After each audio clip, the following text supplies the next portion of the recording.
Sir ఎప్పుడు కూడా మీలానే energetic గా ఉండాలి అని అంటే ఏం చేయాలి? నిజం ఇది. ఎందుకంటే నాలాగా అన్నారు చూడు, ఇది వాస్తవం. ఆ ఎనర్జీ పొందడానికి నేను పని చేశానండి. ఏం పని చేశాను? మీరు అన్నారు ఎందుకు ముందుకు వచ్చినా, ఏ పని లేకనే డబ్బులు చాలా మంది అడుగుతుంటారు, ఏ పని చేయకనే మనకి అటాస డబ్బు వస్తుంది. నేను పని చేశానండి.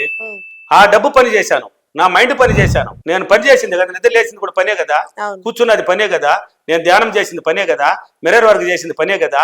నా మైండ్కి ఇదంతా పని చేర్పించాను కాబట్టి సులభ మార్గాన్ని పట్టుకున్నది. అంటే ఎనర్జీగా ఉండాలంటే నా క్లాసులో చెప్తూ ఉంటారు, ఫీడ్బ్యాక్లు చూడండి, ఎన్నో ఫీడ్బ్యాక్లు ఉన్నాయి నా గురించి చెప్పడం. ఫీడ్బ్యాక్లు ప్రతి దాంట్లో నా గురించి చెప్తా ఉంటారు. నా క్లాసులు ఉన్నాయి కదా, హైదరాబాద్, విజయవాడ, వైజాగ్, రాజమండ్రి, భీమవరం, ఒంగోలు, అనంతపూర్, కర్నూలు, తిరుపతి, బెంగళూరు అన్ని సిటీలో ఉన్నాయి కదా. వాటిలో చూడండి, ఉదయం వచ్చినప్పటి నుంచి ఎలా ఉంటాను, దానికన్నా ఎక్కువ అవుతాను సాయంత్రానికి. ఎనర్జీ మారిపోతుంది.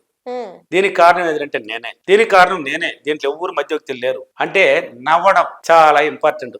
ఇంట్లో కూర్చొని చెప్పాను, ఎంత ముందు కూడా ఎన్నో వీడియోలో చెప్పాను, నవ్వండి నవ్వండి నవ్వండి నవ్వండి అన్న. ఆ నవ్వుకున్న ప్రాధాన్యత మీకు తెలియదు. పోతే క్లాప్స్ కొట్టండి, దంచేవే మేనత్త కూతురనే. ఏదో కొట్టమంటే కొంతమంది అయితే టప్పట్ల తాళాలి అట్ట అంటారు. ఇట్ట లేపాలి, బాగా దంచాలి. క్లాసులో కొట్టిస్తుంటాను, ఊరికే కాదు అది. ఆ రోజంతా ట్రైనింగ్ ఇస్తా, అప్పుడప్పుడు ట్రైనింగ్ ఇస్తా.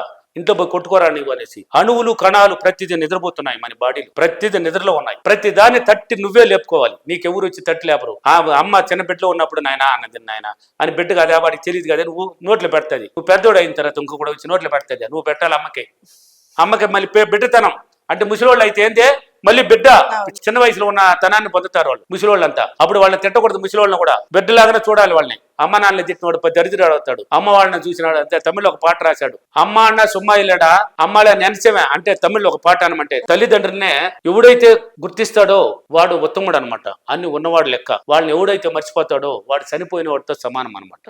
తల్లిదండ్రులను గుర్తించిన వాడు, ప్రతిరోజు గుర్తించి వాడికి సేవ చేసేవాడు, మంచి ధనవంతుడు, ఉన్నతంగా ఉన్నవాడు, అన్ని విధాలుగా ఉన్నవాడు, వాడు మేధావి, వాడు ధనవంతుడు అని లెక్క. వాళ్ళని మర్చిపోయిన వాడు పీనికితో సమానం అని లెక్క. అర్థమైందా? లెక్క అనమాట. కాబట్టి ఎవడైనా సరే, ఏదైనా సరే, మనం మన ఆలోచనల ద్వారా, మన ప్రవర్తనల ద్వారా మనం ఏదైనా సాధించడానికి, అన్ని విధాలుగా పొందడానికి ఆ ఎనర్జీ కావాలి.